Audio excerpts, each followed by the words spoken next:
The I Don't Know More movement protests continue. Examples of racism among Canadians is rising online. But is this a true reflection of Canadians at the street level? APTN's Keith Labucan takes a look into how Edmonton fares.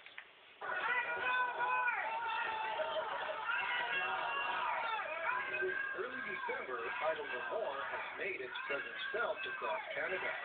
A once David-like movement poised with a nation of supporters taking on a Goliath in the form of the Canadian government. Now, in its fifth week of peaceful demonstrations, it appears the growing movement has exposed the underbelly of racism in the country. Racism is there under the surface, and whenever an issue comes up, like the I Don't Know More movement, then people feel that they have permission to be more blatant and to say what their feelings are that are led by racism, whereas before they may have been more under the surface or more subtle. Hay believes we are just scratching the surface. A social medium forum bearing the name I Don't Know More Resistance has generated hate forums directed at the movement. A motto such as "For Canadians sick of paying taxes to support Aboriginal rights" litters the page. Along with messages similar to, this page has been overwhelmed with idiots so loud that no one can hear the few intelligent natives out there, suggesting not all natives are intelligent. But this page isn't the only one circulating online that is turning heads. I've seen articles that really are reinforcing the stereotype, the myth that Aboriginal people don't work and that they don't pay taxes. And the way the coverage of the I Don't Know More movement has been in mainstream media for much of what I have seen has been through that lens of the misinformation that is perpetrated in Canadian society.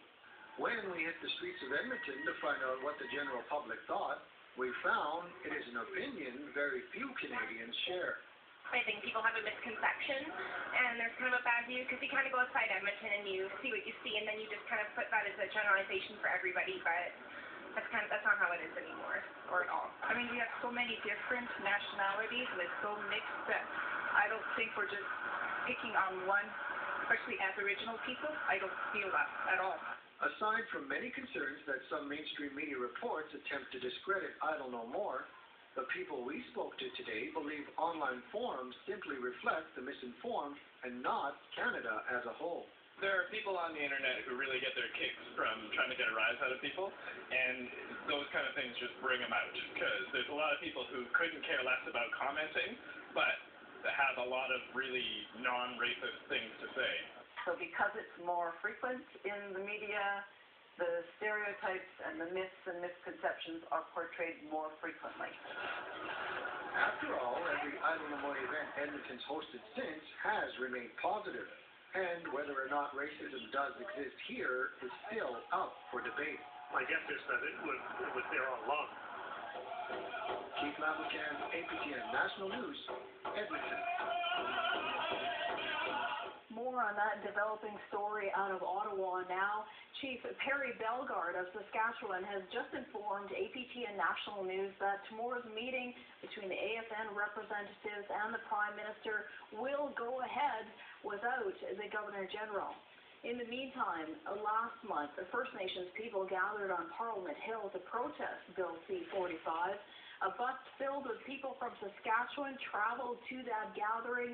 APTN's Natonis Piapot went along for the ride and showed us the personal reasons and obstacles they had to overcome to get to the rally on time.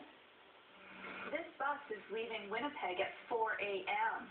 There are 37 passengers, and most of them are women. One of them is Elena Sweetness of Poundmaker First Nation. She traveled all the way from Saskatoon to Regina to make this trip, and she's doing it for her son. My son saw a sign where the protesters had there, and it said, "Dear Santa, all I want for Christmas are my treaty rights." And he liked it. And I know he was emotional about all this and that feeling. But he's I'm Santa. I've always been Santa for him, so this is the least I can do. Santa won't bring him back. Massachusetts, this trip comes with sacrifice. What did you say to him before you left? No Christmas. And since we've never taught us Christmas. So he's taking one.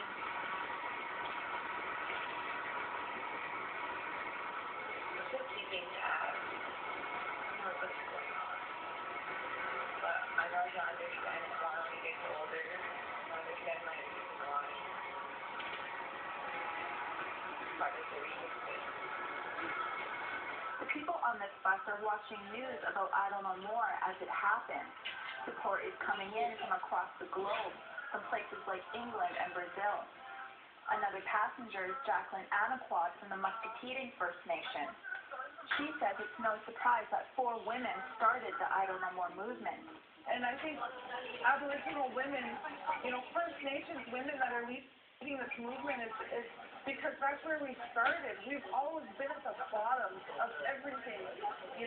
Women in general are at the bottom of everything, and Aboriginal women with everything else that they face, we have no other reason except to fight for our lives. And I've said this before, and I'll say it again, when you have people fighting for their lives and fighting to get food on their table and fighting to get their children out of care, there's only so far that you could push them until they're going to start fighting back. And I think this is what this I Don't Know More movement, it's become bigger than that, it's a reawakening of who we are individually. There are 4 male passengers on the bus. Simon Moccasin is one of them. He's on a 4-day fast in solidarity with Chief Teresa Spence. He says his childhood is what fuels him to fight for the protection of Indigenous rights. I went through an assimilation attempt called the 60 Scoop. And what that was, same thing with the Feds, is that they commissioned the social services of the provinces to go into First Nations, scoop up the babies, take them right out. That's what happened to my brother. That's what happened to me. But with my brother, my mom was pushing him down the street in a carriage one day. All of a sudden this car came up and this other car came up. They just took him right there, kidnapped him. And my mom was standing there. And that was it. And then she didn't see him until we were adults.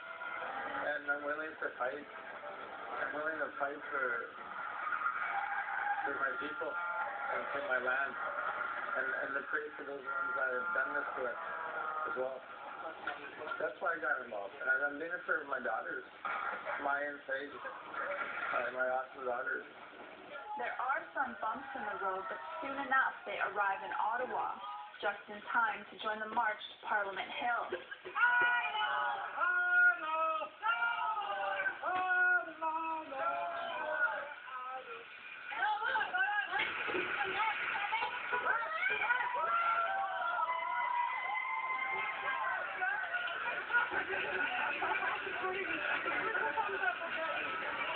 The bus breaks down soon after the rally, and the passengers are left worrying about how they'll get home. They're tired, but they still leave Ottawa with the hope that this trip will result in real change. We're working together, and that's the best that we can do. Like, even in our country, in our communities, that's where it needs to start. This I Don't Know More is bigger than what it is. It's not going to stop. It started because people are getting sick of being kicked around, but we got to go back to our own communities. We got to figure out our own legislation there with everything and work together. And I think that's the message. Thanks for listening.